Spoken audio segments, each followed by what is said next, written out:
Hello everyone, Assalamualaikum warahmatullahi wabarakatuh. How's your life today?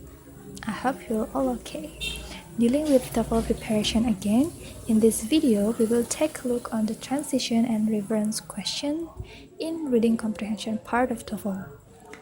Okay, have you read about this type of questions before? These types of questions regarded as the simplest questions for reading questions. I hope you can deal with this question well. Let's start from the transition questions.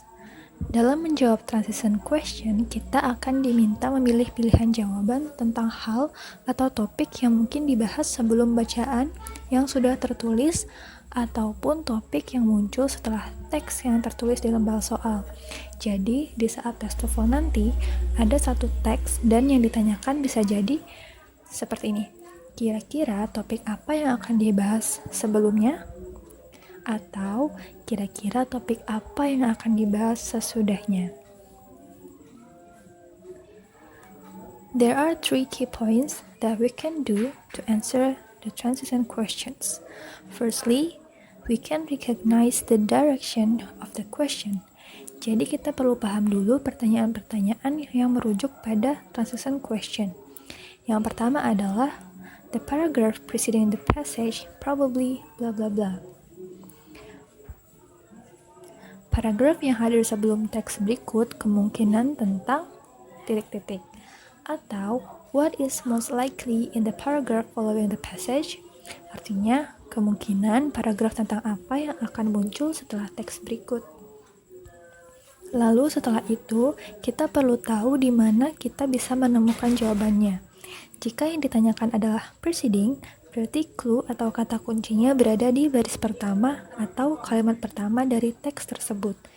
Jika yang ditanya adalah following, maka jawabannya adalah kalimat akhir di sebuah paragraf atau di sebuah teks.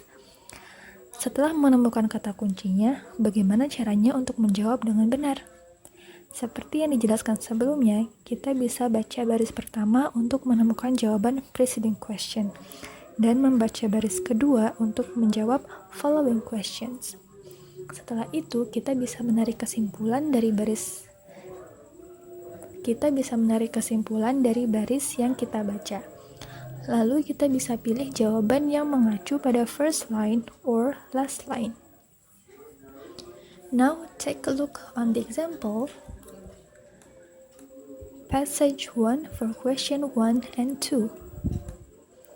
Another program instrumental in the popularization of science was Cosmos.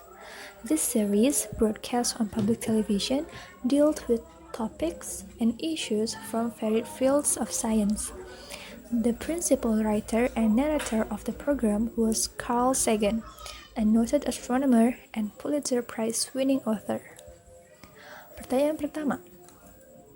The paragraph preceding the passage most probably discusses A. Different scientific television scenes. B. Carl Sagan's scientific achievements. C. The Pulitzer Prize won by Carl Sagan. And D. Public television. So, this question is preceding questions, which means we can find the answer by reading the first line of the passage. Coba kita baca baris pertamanya. Another program instrumental in the popularization of science was Cosmos. Di sini ada kata another.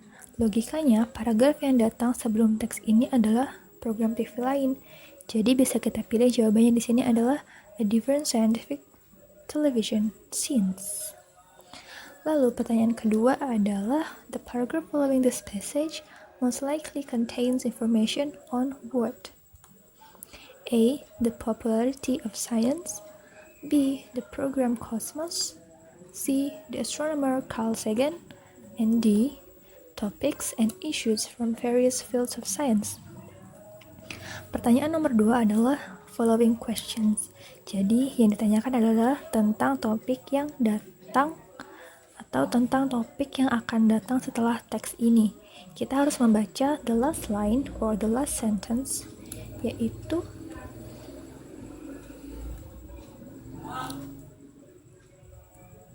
The principal writer and narrator of the program was Carl Sagan, a noted astronomer and Pulitzer Prize-winning author. Di sini jelas di kalimat terakhir menyinggung tentang Carl Sagan. Jadi kemungkinan paragraf setelah paragraf ini adalah tentang cerita Carl Sagan yang lebih detail. Kalau dilihat dari pilihan jawaban yang ada, yang benar adalah the astronomer Carl Sagan. Okay, let's move on to reference questions. Reference questions menanyakan atau merujuk pada apakah sebuah kata ganti yang tertulis di sebuah teks. Biasanya kata ganti ini merujuk kepada salah satu benda yang ada di teks yang sama juga. Tetapi jawabannya tidak selalu kata benda yang paling dekat posisinya dengan kata ganti tersebut. Pertanyaannya berupa the word they in line blah blah blah refers to. Kata ganti mereka di baris keberapa merujuk pada. Ingat-ingat kalau kata ganti yang jamak selalu merujuk kepada kata benda yang jamak pula. Begitupun halnya dengan kata ganti tunggal. Rujukannya pasti merupakan kata benda tunggal juga. Kita langsung lihat contoh berikut. There is a poisonous plant-like animal called the anemone that lives among coral reefs. When small fish venture too close to the tentacles of these living flowers, they are stung and eaten.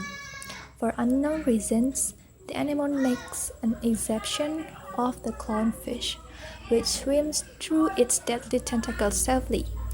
When in danger, the clownfish dashes among the anemone's tentacles, where other fish are afraid to follow.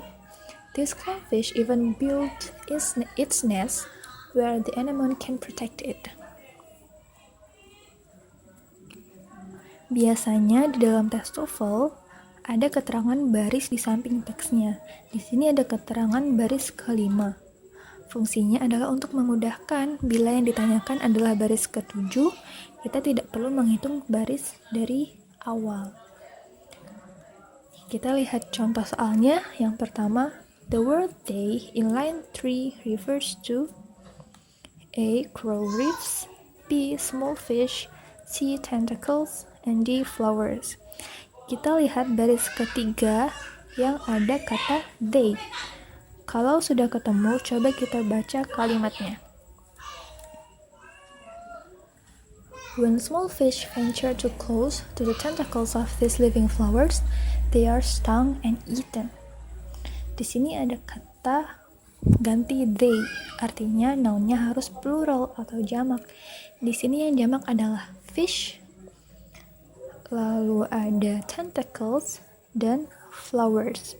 Nah, fish ini walaupun dia di belakang yang gak ada S-nya, dia tetap bisa jadi jamak. Oke. Dan ada kata kunci di sini stung and eaten. Stung itu tersengat dan eaten itu dimakan. Maka yang benar adalah fish. Small fish. Pertanyaan kedua. The word eat in line 7 refers to A. Clownfish, B. Nest, C. Anemone, and D. Exception. Kita lihat lagi baris ketujuh yang ada kata it dan kita baca kalimatnya. The clownfish even builds its nest where the anemone can protect it. Kira-kira mana ya jawaban yang benar? Di sini ada kata protect yang diikuti dengan it, yang artinya melindunginya. Nah, siapa yang dilindungi? Apakah clownfish atau anemone? Tentu saja jawabannya adalah clownfish. That's all for today's discussion. I hope you get the point of this discussion and can do TOEFL test well. Thank you very much. Wassalamualaikum warahmatullahi wabarakatuh.